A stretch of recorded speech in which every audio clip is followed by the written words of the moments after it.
Steel's Edge, a novel in the Edge series written by Illona Andrews. Prologue. My lady?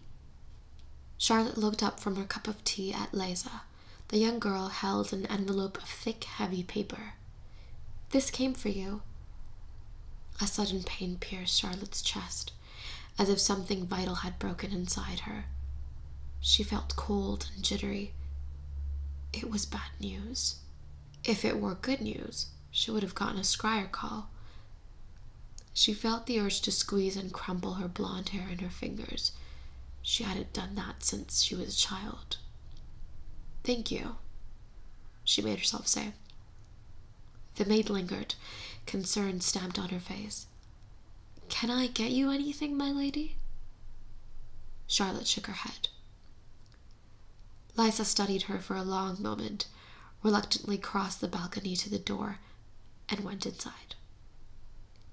The envelope lay in front of Charlotte. She forced herself to raise her cup of tea to her lips. The rim of the cup shuddered. Her fingers were shaking. She focused on that rim, calling on years of practicing control over her emotions, calm and collected. That was the mantra of a healer. An effective healer is neither callous nor tender-hearted, her memory whispered in her mind. She doesn't permit herself to succumb to passion or despair and never allows her craft to be compromised by her emotions. She had lived by this creed for 20 years. It never failed her. Calm above all things. Calm. Charlotte took a deep breath, counting each rise and fall of her chest. 1, 2, 3, 4, 10. The cup in her hands was motionless. Charlotte drank from it, set it down, and tore the envelope open. Her fingers had gone numb. The ornate seal of the Adrian Julien Academy of Physicians marked the top of the paper. We regret to inform you. Charlotte forced herself to read it, every last word, then stared past the white stone rail of the balcony at the gardens below. Down there, a sand-colored brick path ran to the distant trees. Short, silvery grass trailed the path on both sides, flanked by a row of low emerald hedges, beyond which flowers bloomed, roses in a dozen shades, their heavy blossoms perfect, constellation shrubs with bushes of star-shaped flowers in crimson, pink, and white, yellow night spears, their delicate flowerets shaped like tiny bells. She would not be blooming. She would not bear fruit. The last door had slammed in her face. Charlotte hugged herself. She was barren. The word pressed on her like a crushing physical weight, a heavy anchor around her neck. She would never feel life grow inside her. She would never pass on her gift or see the shadow of her features in her baby's face. The treatments and magic of the best healers in Adrian Julien had failed. The irony was so thick she laughed, a bitter, brittle sound. In the country of Adrian Julien, 2 things mattered most: one's name and one's magic. Her magic was anything but. At 4 years old, she had healed an injured kitten, and her life took a sharp turn in an unexpected direction. Medical talents were rare and highly prized by the realm, so rare that when she was 7, Adrian Julien came for her. Her parents explained the situation. She would leave them to study in the Gaynor College of Medicinal Arts. Adrian Julien would house her, teach her, nurture her magic, and in return, upon completion of her education, Charlotte would give the realm 10 years of civil service. At the end of that decade, she would be granted a noble title, making her one of the coveted elite, and a small estate. Her parents, in turn, would receive a lump sum of money to soothe their grief of losing a child. Even at that age, she realized she had been sold. 3 months later, she left for the college, never returned. At 10, she was a child wonder. At 14, a rising star. And at 17, when her service officially began, Charlotte was the best the college had to offer. They called her the healer and guarded her like a treasure. In anticipation of assuming her title, she had received instruction from the best tutor. Lady Augustine, whose bloodline stretched back through centuries all the way to the old continent, had personally overseen her education, ensuring that Charlotte entered a Drigilian society as if she had always belonged within it. Her poise was flawless, her taste refined, her behavior exemplary. By the time she emerged from the college, now Charlotte de Ney, Baroness of Ney, and the owner of a small estate, she had healed thousands. But she could never heal herself. Neither could anyone else. After 18 months of treatments, experts, and magic, she held the final verdict in her hand. She was barren. Barren. Like a desert. Like a wasteland.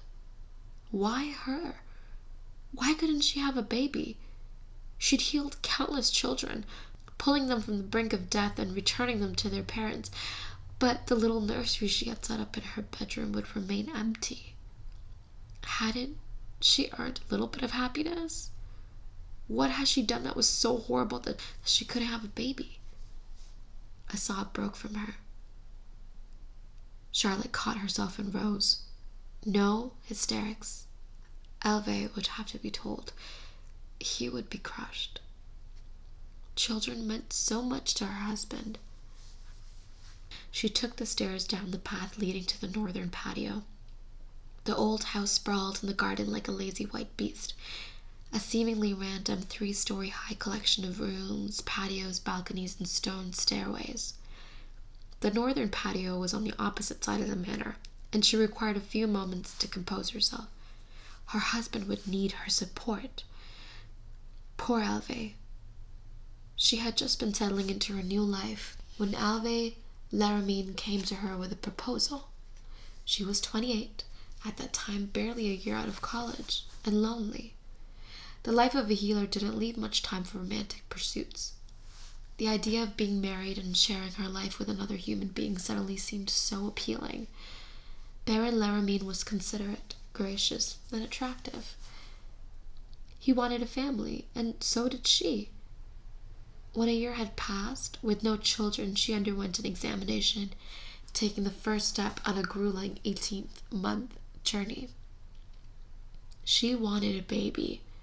She would surround her child with love and warmth, and her son or daughter would never have to worry about being ripped out of her arms, because even if her talent passed her baby, she would go to the college with them.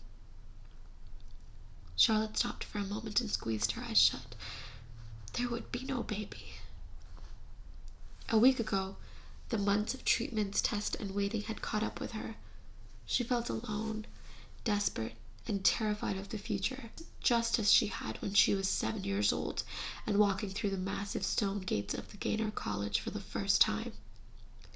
And so she sought out the same person who had comforted her then, the woman who became her mother after her natural parents surrendered her. She had gone back to Gaynor College to speak with Lady Augustine. They had walked through the gardens together, just like she was doing now, drifting along the curved stone paths, the college's forbidding stone walls behind them. Lady Augustine hadn't changed much. Dark-haired, graceful, her face classically beautiful. She didn't walk, she glided. Her demeanor was still regal. Her features were elegant, and her magic, which could soothe the most violent psychotic in a breath, still as potent as ever. "Do you think this is a punishment?" Charlotte had asked. The lady arched her eyebrows. Punishment? For what? Charlotte clenched her jaw. You can tell me anything, Lady Augustine murmured. I won't betray your confidence, sweetheart. You know this. I carry something dark in me, something vicious. Sometimes I feel an edge of it looking through my eyes from inside me. You feel the urge? The older woman said. Charlotte nodded. The urge was a constant specter hanging over every healer. They could knit together devastating wounds and purge diseases, but they could also harm. Using the destructive side of their magic was forbidden. Do no harm was the opening statement of a healer's oath. It was the first words of the first lesson she had received, and over the years she had heard it said countless times. Harming was seductive. Those who tried it became addicted and lost themselves to it. Is it growing stronger? Lady Augustine asked. Charlotte nodded. Pardon you for being human. What? Charlotte glanced at the other woman. A mournful smile curved Lady Augustine's lips. My dear, do you think you're the first to have these thoughts? Our talents provide us with the means both to heal and to harm. It's in our nature to do both, yet we're asked to shut half of ourselves off and heal for years and years. This creates an imbalance. Do you think I haven't imagined what I could do if I unleashed my power? I could walk into a room full of diplomats and plunge the country into war. I could incite riots. I could drive people to murder. Charlotte stared at her. Of all people, her adoptive mother was the last person she could imagine having those thoughts. What you feel is normal. It's not a cause for punishment. You're under a lot of stress, and your body and mind are on the defensive. You put yourself under so much pressure, and that makes you vulnerable. You want to lash out, but Charlotte, you must keep your magic under control. What if I stumble? Charlotte asked. There is no such thing as stumbling. You are a healer, or you're an abomination. Charlotte winced. I have faith in you. You know what the consequences are. She knew. Every healer knew about the consequences. Those who harmed turned into plague bringers, slave to their own magic, as existing only to deliver death and disease. Centuries ago on the old continent, an attempt was made to use the plague bringers as a weapon during a war. 2 of the healers had walked out into the battlefield and let themselves go. Neither army survived, and the plague they unleashed raged for months and smothered entire kingdoms. Lady Augustine sighed. The realm takes us from our families so young because they seek to indoctrinate us. Even with this careful upbringing, they ask only 10 years of service because what we do wears us out. We give so much of ourselves. We're the last hope of so many people, and we're exposed to horrible things, wounds of violence, dying children, families torn by grief. It's a heavy burden to bear, and it has an effect on you, on me, on all of us. To feel destructive urges is natural, Charlotte, but acting on them will make you a murderer. Perhaps not right away. Perhaps you can even control it for a time, but in the end, the magic will consume you, and you will walk through the land spreading death. There are no exceptions to this rule. Do not become an abomination, Charlotte. I won't. She would contain the darkness. She had to. She simply had no choice. They walked in silence for a few seconds. Let us imagine the worst, Lady Augustine said. You're infertile. Charlotte's heart had skipped a beat. Yes. I don't mean you have to be childless. There are hundreds of children waiting to be loved. You can't give birth, Charlotte. That's only a small part of being a parent. You can still be a mother and know all the joys and tortures of raising a child. We get too hung up on bloodlines and family names and our own stupid notions of aristocracy. If someone dropped a blanket with a baby in your doorstep, would you really hesitate to pick it up because the baby wasn't of your blood? It's a baby, a tiny life just waiting to be nurtured. Think on it. I don't have to. I would take the baby, Charlotte said. She would take it and love it. Whether she carried it to term didn't matter. Of course you would. You are my daughter and everything blood, and I know you. I think you'll make an excellent mother. Tears warmed the back of her eyes. Charlotte kept them in check. Thank you. What does your husband think of all this? Children are very important to him. His inheritance depends on producing an heir. The older woman rolled her eyes. Conditional succession. Oh, the joys of having a noble bloodline and a little bit of money. Is this some new development? I don't recall this being a condition of your marital contract. Charlotte sighed. It wasn't. Did he mention at any point before your wedding that he required an heir? Charlotte shook her head. Lady Augustine's face iced over. I do not appreciate being lied to. When did you find out? When we realized there was a problem with conception. This was a conversation the two of you should have had before either of you signed your name on the contract. Not only that, but it should have been formally disclosed. She looked into the distance, the way she did when she was trying to recall things. How could I have been so wrong? He seemed like a solid match, a temperate man unlikely to cause any problems. A temperate man? What does that mean? Charlotte, you need someone steady, someone dependable, who will treat you with consideration. You've done over a decade's worth of healing, and your magic is starved and tired of doing the same thing over and over.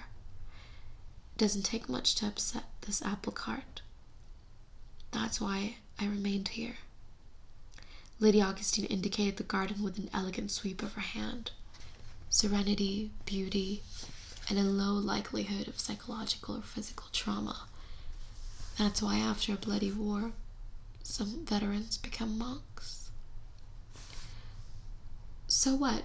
She was somehow too fragile to live her life outside of college walls? Charlotte gritted her teeth. Perhaps Alve didn't know about the conditions for succession. Oh no, he knew. We grew up knowing Charlotte. He deliberately hid it because I would have never given my consent to your wedding. Charlotte raised her head. If he made that a requirement of the marriage contract, I wouldn't have married him.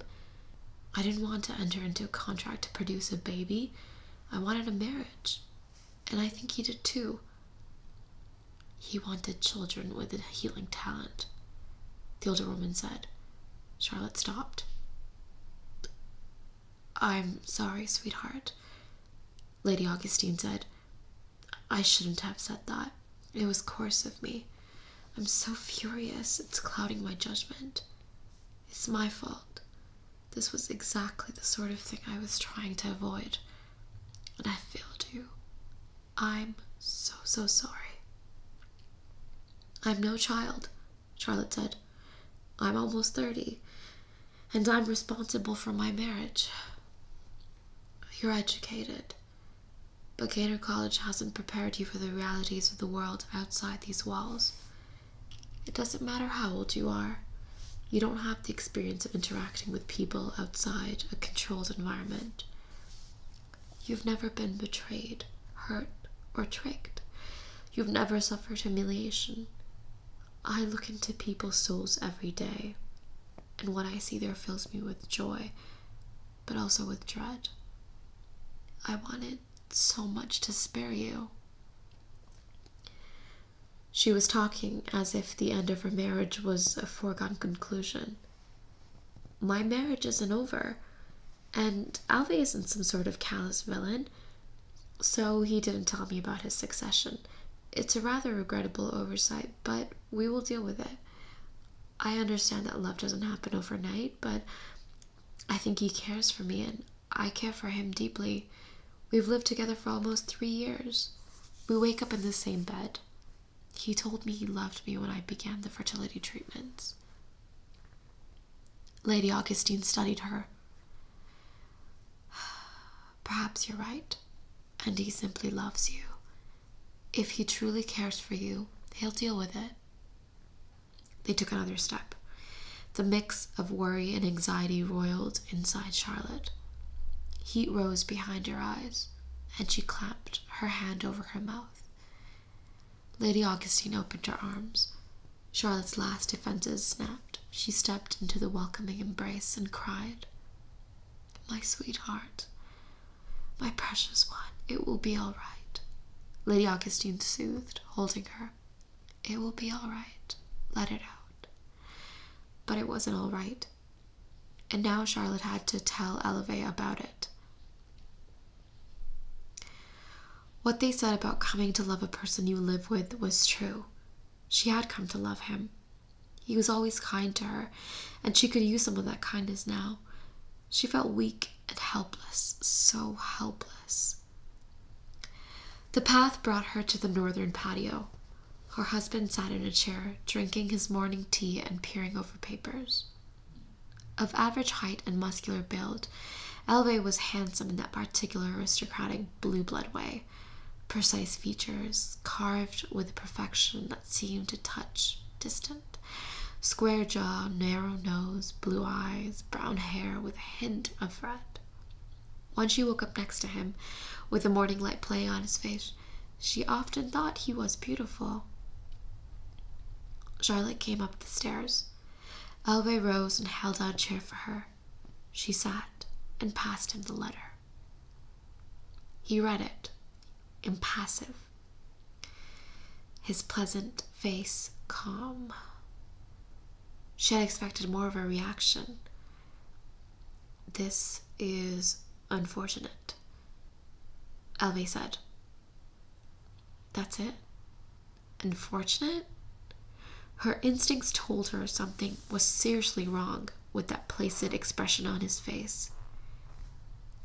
"I truly care for you," Elve said. "Very deeply." He reached over the table and took her hand in his. "Being married to you is effortless, Charlotte. I have nothing but admiration for what you do and who you are." "I'm sorry," she said. The logical part of her knew she had nothing to do with her infertility. She didn't cause it, and she had done everything in her power to fix it. She wanted a baby as much as Elve, but she felt guilty all the same. "Please don't be." He leaned back. "It's not your fault, or mine. It's just an accident of fate." He was so calm, almost cavalier about it. It would have been better if he had cursed her through something. He sat still in his chair, but every word he said was a small step back, increasing the distance between them. "We can adopt," she said, hopeful. "I'm sure you could." Alarm blared in her head. "You just said you, not we." He pushed a piece of paper across the table to her. "I thought that things might turn out this way, so I took the liberty of preparing this." She glanced at the paper. Annulment?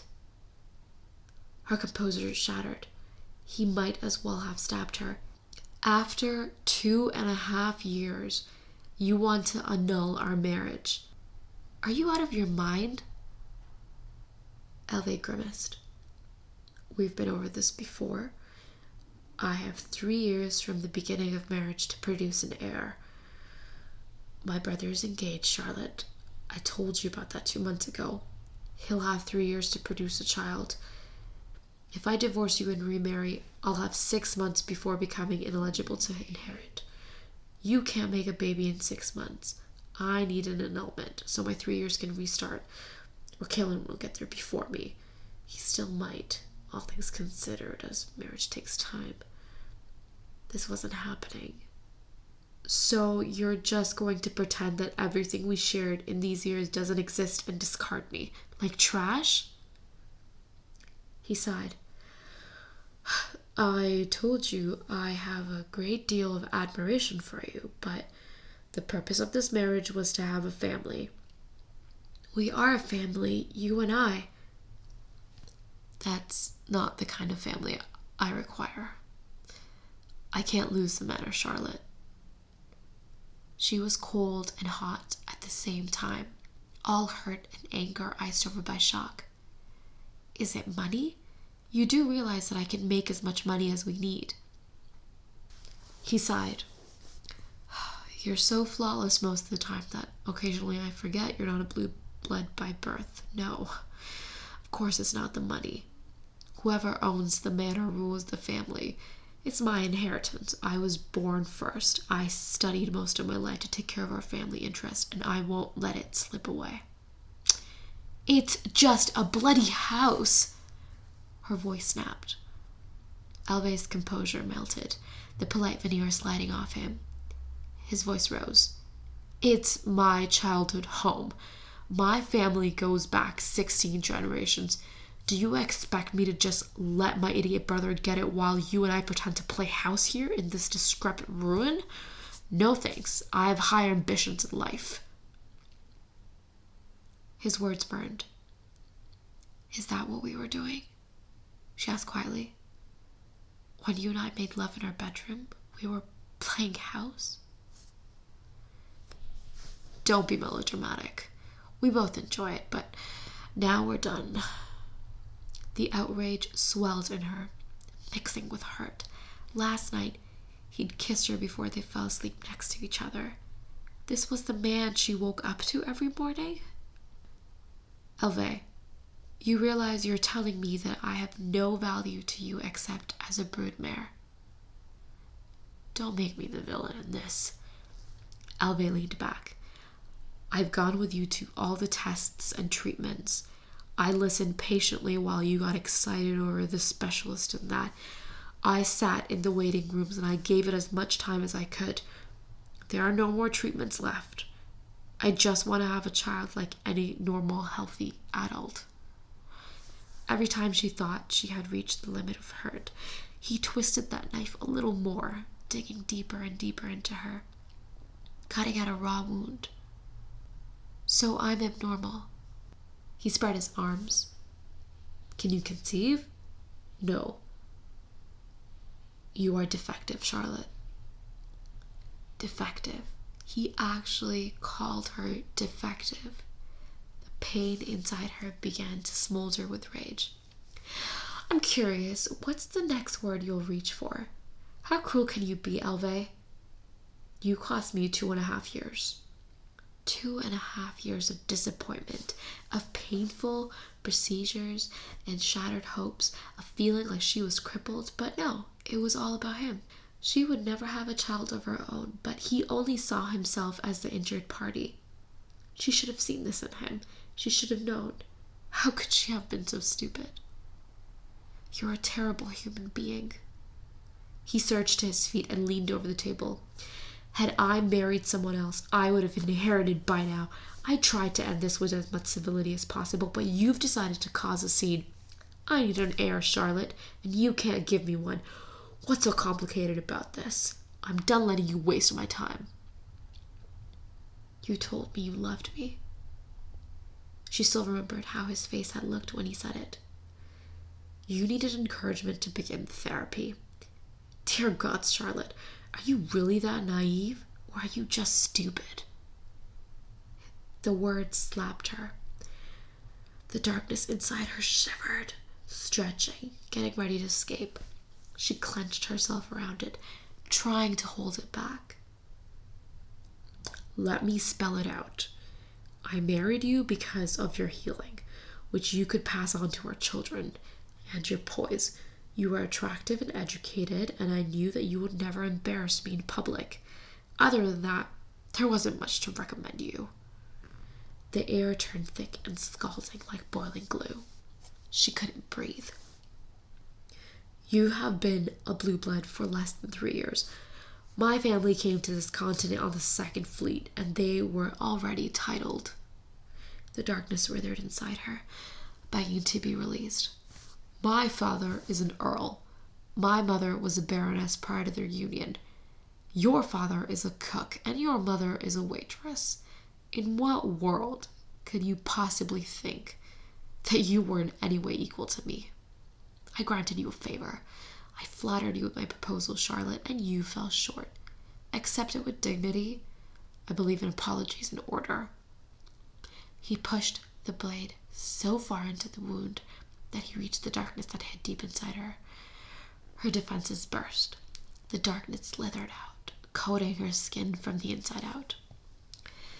You're right. You will sit down and apologize to me. Menace suffused her voice. He stared at her. You're hardly in a position to give orders. Her magic slid out of her and wrapped over her arms, curving around her body in rivulets of black backlight with deep, intense red. She had never seen it red before. The pale golds of healing gas hundreds of times. But this dark, furious black and red, no. So this is what the magic of an abomination looks like. I can blight your entire family, you moron. I am the healer. Pick a plague, and your 16 generations will end right now. Elvie's mouth gaped. You wouldn't.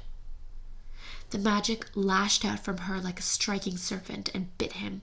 Elvie jerked, his face puzzled. She felt her magic sting him, cutting at the lining of his throat, and a rush of unexpected pleasure flooded her. Oh gods. Fear shot through Charlotte. She jerked the dark current back, pulling her power into herself. She'd let it have just the merest taste, a tiny bite, but it wanted more, and she had to strain to keep it contained. Elvie coughed harder and harder, clamping his hand over his mouth. Blood dripped from between his fingers, staining his skin with bright, hot scarlet. He started to rise, but froze halfway. She realized she hated him, and hurting him made her happy. Power coursed through her, grim but exhilarating. Her magic begged for more. No, she couldn't let it. Sit. He dropped into the chair. You'll have your annulment, she said. However, you have lived here all this time, and since you don't wish to be treated as my husband, I will treat you as my boarder. You'll reimburse me for rent, food, clothing, gifts, and the services of my staff. You came into this sham marriage with nothing, and you will leave with nothing. It was a small price to pay, but she couldn't just let him walk away free and clear. Her anger wouldn't let her. She had to have a nominal compensation. If she didn't, her magic would exact its own price. I don't have that kind of money, he said. I'm not interested in your financial troubles, she said. I financially supported you all these years, and you don't get to take advantage of me. I'll have my lawyer draft an invoice, and you will pay it in full, or I will force you to make a much more public apology. All blood left his face. You'll have your money. Send it to the Dawn Mother charity. The money would go to heal children. Some good would come out from this nightmare. Her magic begged to have another tiny nip of him. Charlotte clenched her power in her fist and kept it contained. Apologize to me for being a heartless bastard. I apologize, he said, his voice wooden. Charlotte concentrated. Magic coated her arm, the radiant golden hue of healing. Give me your hand. He stretched his hand over the table. His fingers trembled. She locked her fingers on his wrist, fighting revulsion. They had awakened in the same bed this morning. She lain there thinking that he was handsome and that she would have liked to have his children, while he must have been going over the conditions of the annulment in his head. The document had been drafted by a lawyer, which took time. Alway must have begun the preparations for this moment days ago. Her mind struggled to accept that he could be that cold. She forced the thoughts away and concentrated on repairing the lacerations in the lining of his throat that she'd made. A moment, and his internal wounds closed. She released him and wiped her hand on the tablecloth. You may go. Your things will be sent to you when the charity informs me that your payment has been received. He jumped to his feet and ran out. She sat there, alone, on the patio of a house that no longer felt like home, and wondered what she would do next. The dark current of power coiled and twisted around her. She felt its hunger beckoning her. It wanted to be fed. Finally, all the endless lessons and instructions made sense. Her teachers had said that using the healing gift to harm was addicting, but they neglected to mention why. Hurting her ex-husband had brought her pleasure. She wanted to do it again. Do not become an abomination, Charlotte.